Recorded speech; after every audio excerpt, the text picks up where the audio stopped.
আপনাদের উপর শান্তি বর্ষিত হোক। চীনা একটা প্রবাদ আছে, তা হলো আপনি যদি 1 বছরে রেজাল্ট পেতে চান তাহলে মাছ চাষ করুন। 10 বছর পরে যদি ফলাফল পেতে চান তাহলে গাছ চাষ করুন, মানে গাছ লাগান। আর যদি আপনি সারা জীবন সফল হতে চান তাহলে মানুষ চাষ করুন, মানুষকে নিয়ে চলুন। যাই হোক, এটার মাহাত্ম্য কী যারা বুঝেছেন অবশ্যই কমেন্ট করে জানাবেন।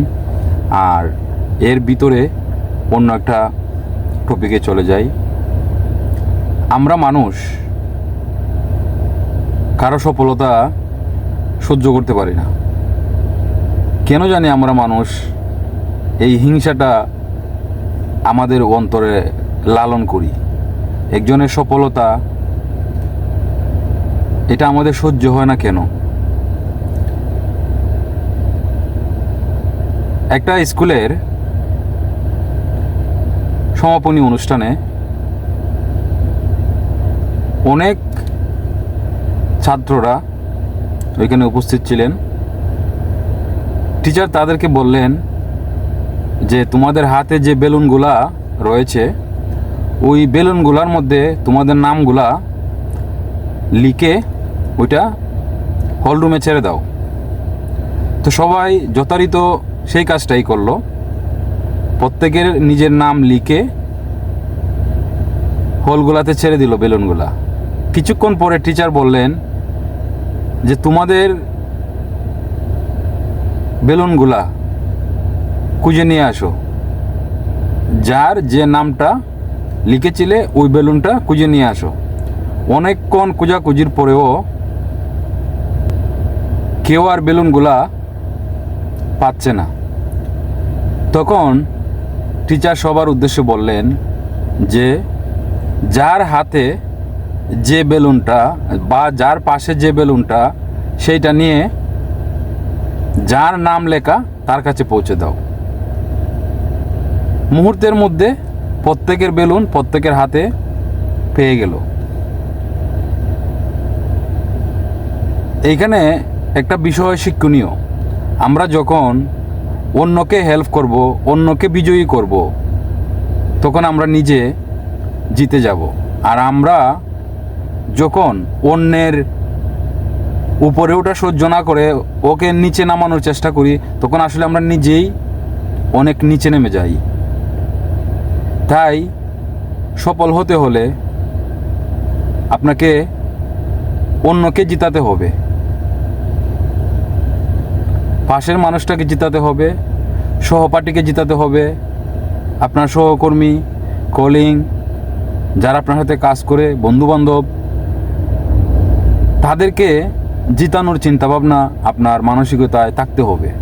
যদি মনে করেন শুধু নিজে জিতব, নিজে সফল হব, আপনি কোনো দিন সফল হতে পারবেন না, কোনো দিন জিততে পারবেন না। এটা জীবনের একটা সূত্র। যারাই জীবনে সফলতা অর্জন করেছেন তারা অন্যকে হেল্প করে, অন্যকে সাহায্য করে, অন্যকে বিজয়ী করেই তারা এই সফলতার দিকে এসেছেন। আর ভয়, হারার ভয়, জিততে না পারার ভয়, এগুলো থাকবেই। দেখুন আপনারা, সৃষ্টিকর্তা প্রত্যেকটা জিনিস কিন্তু দুইটা সাইড নিয়ে সৃষ্টি করেছেন। যেমন আমার হাত দেখেন, এটার একটা সামন আছে, ঠিক পিছন আছে। এটা মোবাইলের যেমন সামন আছে, পিছন আছে। একটা টাকা, একটা কয়েন, এটারও সামন আছে, পিছন রয়েছে। ঠিক প্রত্যেকটা জিনিসের দুইটা সাইড রয়েছে, সুখ দুঃখ, দিন রাত। যেমন আমি একটা মানুষ, দেখেন আমার একটা সামন দেখতে পাইতেছেন আপনি, আবার একটা আমার পিছনও আছে। তো এটা বলার উদ্দেশ্য হলো, আপনার সাময়িক সময় যখন কষ্ট আসে, দুঃখ আপনি সহ্য করতে পারেন না, পরিশ্রম সহ্য করতে পারেন না, তখন আপনি হার মেনে যান। এই হার মেনে যাওয়ার নাম জীবন না।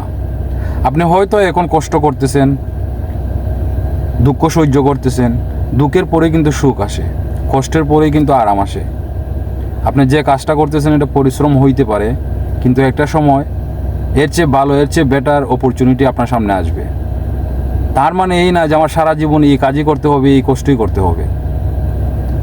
তাই আমরা যদি প্রত্যেকটা সিচুয়েশন, পরিস্থিতির দুইটা দিক দেখি, সামন পিচ, তাহলে আমার মনে হয় না যে কোনো মানুষ জীবনে থমকে যাবে, কোনো মানুষ জীবনে দাঁড়িয়ে যাবে।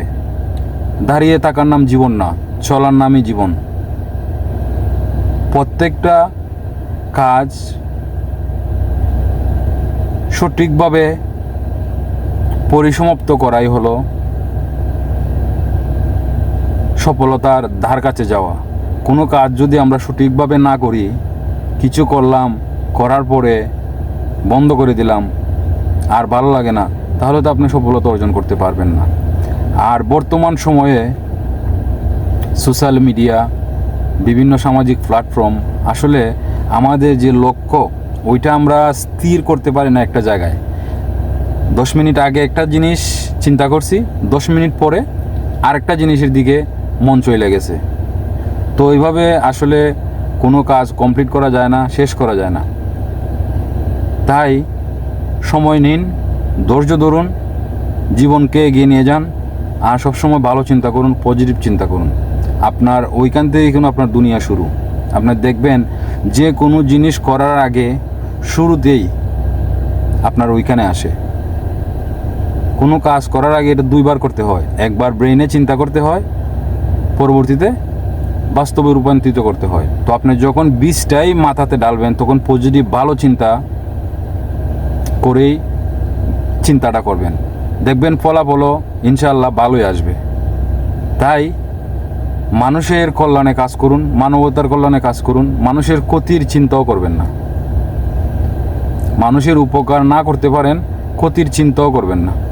দেখবেন জীবন সুন্দর, জীবন ভালো, জীবন আসলেই সুন্দর। আমরা জীবনকে সঠিকভাবে পরিচালনা করতে পারি না, জানি না, এটার জন্য আমাদের কাছে জীবন খুব কষ্টদায়ক মনে হয়। তো যাই হোক, আশা করি আমার কথাগুলো আপনারা বুঝতে পারছেন। এখান থেকে অনেক শিক্ষণীয় গল্প রয়েছে। ইচ্ছা করলে আপনি তা বাস্তবায়ন করে আপনার কাঙ্ক্ষিত স্বপ্ন সফলতার দিকে এগিয়ে যেতে পারবেন। সবাই আজকের মতো ভালো থাকেন, সুস্থ থাকেন। আল্লাহ হাফেজ।